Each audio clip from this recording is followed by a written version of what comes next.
നിയമം അനുസരിച്ച് ക്രൈംബ്രാഞ്ചോ വിജിലൻസോ ഒക്കെ ഒരു കേസ് ആരുടെ രജിസ്റ്റർ ചെയ്താൽ അതിൽ മണി ലോണ്ടറിങ്ങോ അഴിമതിയോ അല്ലെങ്കിൽ പണത്തിന്റെ കൈമാറ്റമോ ബ്ലാക്ക് മണിയോ അങ്ങനെ ക്രിപ്റ്റി കറൻസി എന്നൊക്കെ പറയുന്ന കറൻസിയോ അങ്ങനെ എന്തെങ്കിലും ഒരു കറക്റ്റ് ആയിട്ട് അല്ലാത്ത ഒരു അൺഅക്കൗണ്ടഡ് ആയിട്ടുള്ള അൺആതറൈസ്ഡ് ആയിട്ടുള്ള മണി പ്രവർത്തനങ്ങൾ ഉണ്ടെങ്കിൽ അവർക്ക് അന്വേഷിക്കാം. അവർക്ക് ധനകാര്യവുമായി ബന്ധപ്പെടുത്തുന്ന എൻഫോഴ്സ്മെന്റ് പേഴ്സണ് കൂടുതൽ അന്വേഷിക്കാൻ പറ്റുന്നത്.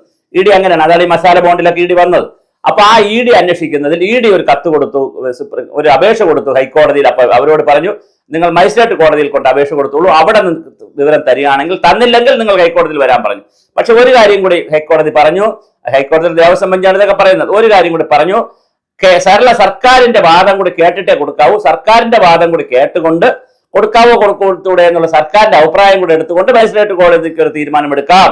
മജിസ്ട്രേറ്റ് കോടതിയിലെ ജഡ്ജി തീരുമാനമെടുത്തില്ലെങ്കിൽ നിങ്ങൾ ഇനി വന്നോളൂ, അല്ലെങ്കിൽ അത് തീരുമാനം നിങ്ങൾക്ക് അനുകൂലമല്ലെങ്കിൽ വന്നോളൂ, കിട്ടുകയാണെങ്കിൽ നിങ്ങൾ അവിടെ കൊടുത്തോളൂ, ഇവിടെ ശല്യം ചെയ്യേണ്ട എല്ലാം കൂടി എന്ന് ഹൈക്കോടതി പറഞ്ഞു. കാരണം സുപ്രീം കോടതിയിൽ വിധി കിടപ്പുണ്ട്. എന്തെങ്കിലും ഒരു കാര്യത്തിനുണ്ട് ഓടി ഓടി ഹൈക്കോടതി പോവുകയും ഉടനെ തന്നെ അങ്ങ് സുപ്രീം കോടതിയിൽ പോവുകയും ചെയ്താൽ പിന്നെ കീഴ്ക്കോടതികൾ എന്തിനാ വെച്ചിരിക്കുന്നത്? അത് നിങ്ങൾ മജിസ്ട്രേറ്റ് കോടതിയിലോ സെഷൻസ് കോടതിയിലോ പോകും ആദ്യത്തെ കാര്യങ്ങൾക്കല്ല. അതാണ് ജാമ്യമൊക്കെ ഇപ്പൊ സെഷൻസ് കോടതിയിലേ എടുക്കാറുള്ളൂ ആദ്യം.